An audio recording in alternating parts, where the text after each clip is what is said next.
Seorang lelaki ditemukan tak bernyawa di jalanan membuat geger pemberitaan saat itu. Ternyata setelah diselidiki, lelaki tersebut ada kaitannya dengan seorang wanita yang sudah bersuami.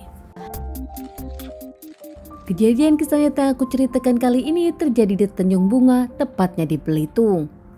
Di tanggal 21 Juli 2021, seorang jasad lelaki ditemukan di kantor desa dengan kondisi yang tragis mengeluarkan cairan merah hingga para warga pun histeris berdatangan.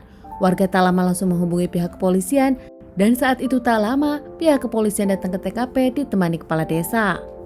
Pihak kepolisian pun membawa jasad ke rumah sakit untuk dilakukan otopsi, menyelidiki kasus ini dan mencari barang bukti yang ada di tempat sekitar TKP. Tak lama pihak kepolisian pun menemukan identitas dari jasad yang ditemukan. Jasad seorang lelaki bernama Tahang, 28 tahun. Tahang sendiri adalah seorang nelayan, dirinya tak lain adalah warga desa di kampung sebelah. Pihak kepolisian menghubungi keluarga Tahang, menginterogasi tentang kehidupan Tahang dan mencari tahu tentang kehidupan pribadi dari Tahang. Bisa saja ini ada hubungannya dengan kehidupan pribadinya. Setelah pihak kepolisian menyelidiki, ternyata ada seorang saksi menceritakan pelakunya adalah Haidir. Di tanggal 7 Juli 2021, seorang lelaki bernama Ridwan bekerja di konter handphone tempat kejadian TKP. Melihat Tahang sedang di depan kantor desa di atas motornya. Namun tak lama Haidir datang dengan membawa senjata tajam. Haidir pun langsung menikam Tahang beberapa kali hingga akhirnya Tahang tak bernyawa. Saat itu Ridwan pun tak langsung lapor kepada pihak polisian, mengaku dirinya takut dijadikan saksi.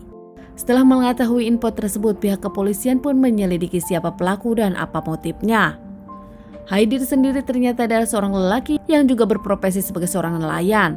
Berusia 35 tahun, Haidir punya seorang istri bernama Sumiati 31 tahun dan punya 2 anak.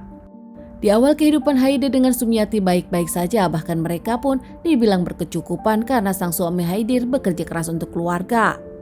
Sang istri Sumiati yang sayang kepada keluarga bahkan menuruti sang suami dikenal sebagai wanita yang alim, kerap rajin beribadah. Namun belakangan Sumiati nampaknya gemar bermain sosial media di handphonenya, membuat istri dari Haidir ini berubah menjadi dingin kepada sang suami dan cuek kepada anaknya. Tanpa Haidir tahu, ternyata di sosial media tersebut Sumiati memang tengah dekat dengan seorang bernama Tahang. Mereka berdua bahkan berkenalan saat Sumiati pun bekerja mencari keong membantu sang suami saat itu. Ternyata di antara Sumiati dengan Tahang sendiri merasa cocok, keduanya pun suka main sosial media dan mereka pun makin dekat setelah ngobrol di sana. Keduanya ada hubungan di belakang Haidir, suami dari Sumiati.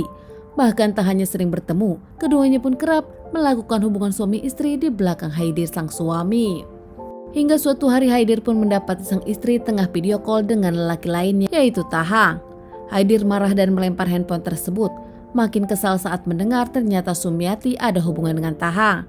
Para tetangga bahkan lebih tahu daripada sang suami. Haidir lama-lama juga yakin dan tahu kalau para tetangga sudah membicarakan Sumiati yang kerap jalan dengan Tahang. Hingga keduanya kerap cekcok, bahkan belakangan mereka pun sudah tak sekamar lagi namun tak pisah rumah. Suatu hari Sumiati pulang dengan anak-anaknya, mereka pun diantarkan Tahang dengan motornya. Tak lama Haidir kesal melihat keberadaan Tahang yang mengantar anak dan istrinya. Haidir pun membawa senjata tajam dari rumah dan tak lama menghampiri Tahang, menikam Tahang beberapa kali tanpa ampun. Saat itu Haidir pun sadar kalau dirinya membuat Tahang tak bernyawa karena melakukan tikaman beberapa kali membuat Haidir pun nampak gelap mata. Usai melakukan aksinya, Haidir pun pergi meninggalkan Tahang dengan kondisi tak bernyawa. Masih dengan membawa sejamnya, Haidir pun langsung ke rumah salah satu warga yang berprofesi sebagai polisi, melaporkan kejadian ini dan menyerahkan diri. Tak lama beberapa anggota pihak kepolisian pun langsung mengamankan Haidir. Sementara jasad Tahang dikembalikan ke keluarga usai dilakukan otopsi untuk pemakaman. Istri dari Haidir sendiri mengaku minta maaf karena dirinya berselingkuh. Bahkan dirinya tak menyangka akan ada kejadian seperti ini. Istri Haidir, Sumiati, mengungkapkan kalau dirinya ingin bercerai dari Haidir, namun Haidir tak mau. Sementara Sumiati sendiri sudah mencintai Tahang dan tak ingin berumah tangga lagi dengan Haidir. Terkait permasalahan ini, Haidir pun menjalani beberapa kali persidangan hingga mendapatkan vonis 15 tahun penjara. Semua diawali karena sang istri yang berselingkuh membuat sang suami nampak gelap mata dan tak terima hingga mengambil jalan pintas. Teman-teman, sekian dulu bahasan kasus yang aku bawakan kali ini. Semoga ini bisa dijadikan pelajaran untuk kita dan ditunggu bahasan kasus-kasus selanjutnya.